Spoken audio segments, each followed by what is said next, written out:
Well, the United States launched Operation Midnight Hammer. It was the largest B-2 strike in U.S. history.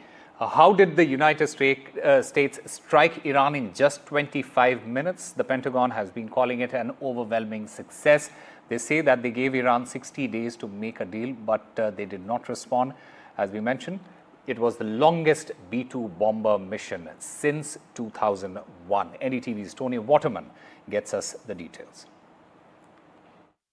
The defense secretary gave a great amount of detail in that press briefing earlier on Sunday, including the fact that this mission actually started at midnight on Friday with a group of B-2 stealth bombers leaving a military base in the U.S. state of Missouri and splitting, one acting as a decoy and flying over the Pacific, while the other group went east. That was a group of 7 B-2 bombers, and they made this 18-hour flight to the target areas. Operation Midnight Hammer, as it's been named, involved the use of 75 precision-guided munitions, including 14 of those bunker bombers, the majority of which were dropped over the Fordo enrichment site, which is buried very deep under a mountain. We also learned that a Navy submarine in the Persian Gulf fired off 24 Tomahawk missiles as part of this attack, hitting that Isfahan site.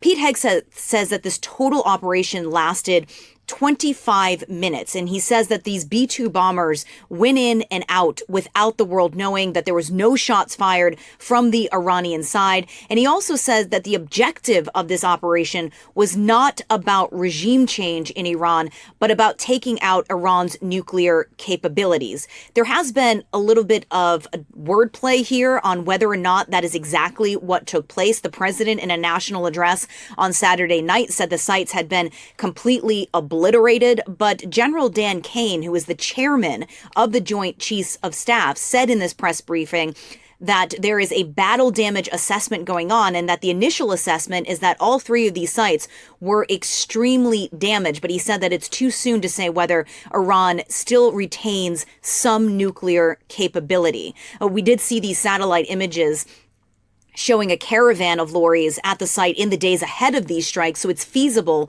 that the material has been moved. And in fact, that's exactly what the Iran state broadcaster says, that these sites were in fact emptied when the U.S. attacked. President Trump, though, still apparently wants this unconditional surrender from Iran. He's telling them to make peace, to come back to the negotiating table, or to face far greater attacks in the future. The U.S. has moved a considerable amount of military assets to the region over the past week, so this puts him in a very good position to act quite quickly if he chooses to. The main objective right now is protecting those 40,000 U.S. troops that are stationed in the region, but really a lot of Trump's team on Sunday was making the rounds on the cable shows, trying to play down this escalation that people are afraid of, saying that the United States is not at war with Iran, but at war with its nuclear capabilities. Tony Waterman for NDTV, Washington.